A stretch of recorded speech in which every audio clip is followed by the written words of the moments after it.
Highways 1947 August 15 భారతదేశానికి స్వాతంత్రం లభించిన రోజు వచ్చిన రోజు. ఈరోజు 2025 77 సంవత్సరాలు దాటేసింది. కానీ ఈ రోజుకి ఇంకా సరైనటువంటి స్వాతంత్రం మన భారతదేశంలో కొంతమందికి లేదు.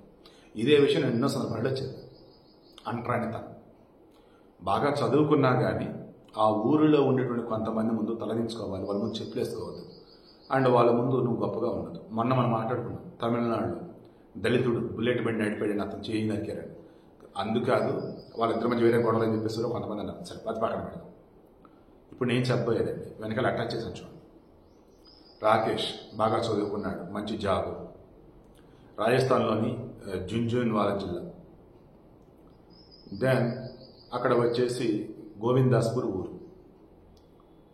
అక్కడ ఇతను పెళ్లి చేసుకోవాలని అనుకున్నాడు.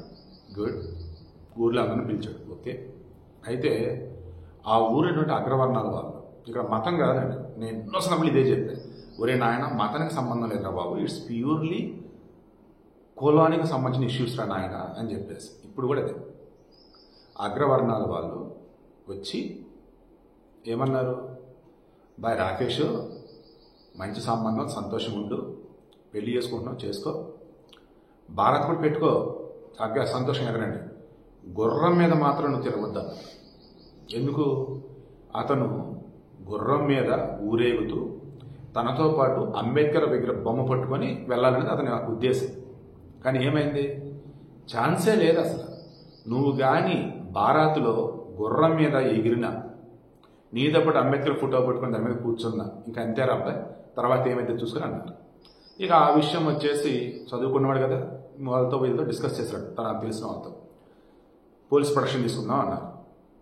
ఇతను తన లైఫ్లో ఈరోజు ఈ పొజిషన్లో ఉన్నట్టు కారణం అంబేద్కర్ మహానుభావుడు. సో నా పెళ్లి జీవితంలో ఒకసారి, అది గొప్పగా ఉండాలా. ఎంత గొప్పగా ఉండాలా? చూసిన అందరూ కూడా చదువుకొని ప్రయోజకులైతే ఇంత గొప్పగా ఉండొచ్చు అన్న ఫీలింగ్ రావాలి అందరికీ. ఇది అతను చెప్పాలనుకున్నాడు, చూపాలనుకున్నాడు. ఊర్లో ఉన్నటువంటి అగ్రవర్ణ ససేమేరన్నారు. ఇక పోలీసుల దగ్గర జరిగింది మొత్తం చెప్తే అక్షరాల 60 మంది పోలీసులు వచ్చి కాపలా ఉండి, దెన్ బ్రహ్మాండంగా పెళ్లి తర్వాత భారత్, గుర్రం మీద ఊరేగింపు, తనతో పాటు అంబేద్కర్ ఫోటోని పట్టుకుని ఊరేగింపు. ఇది రాజస్థాన్. ఈ ఉత్తర భారతదేశంలో అంటరానితనం అని చెప్పేసి గతంలో ఆటాడుకున్నాం. మన తమిళనాడు చెప్పేసి మీకు అన్నాను కదా, కర్ణాటకలో సిద్ధరామయ్య జిల్లాలో, సిద్ధరామయ్య నియోజకవర్గం, ముఖ్యమంత్రి సిద్ధరామయ్య, ఆయన నియోజకవర్గంలో కూడా మాదిగలకు సంబంధించి ఏదో ఇష్యూస్ ఉండి ఒక కులాన్ని ఆ మాది కులస్తులే మొత్తం వెళ్ళేశారు.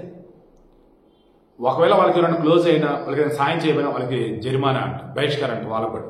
దాంతో చివరికి పాపం వాళ్ళ ఇంట్లో మనిషి చనిపోయిన సరే ఊరు వెళ్ళదు. ఇదే కర్ణాటకలో ఒక దగ్గర పాలబూతులో ఒక అతను అంబేద్కర్ పాటలు పెట్టాడు. ఇంకంతే, వెళ్ళి అతని మీద దాడి.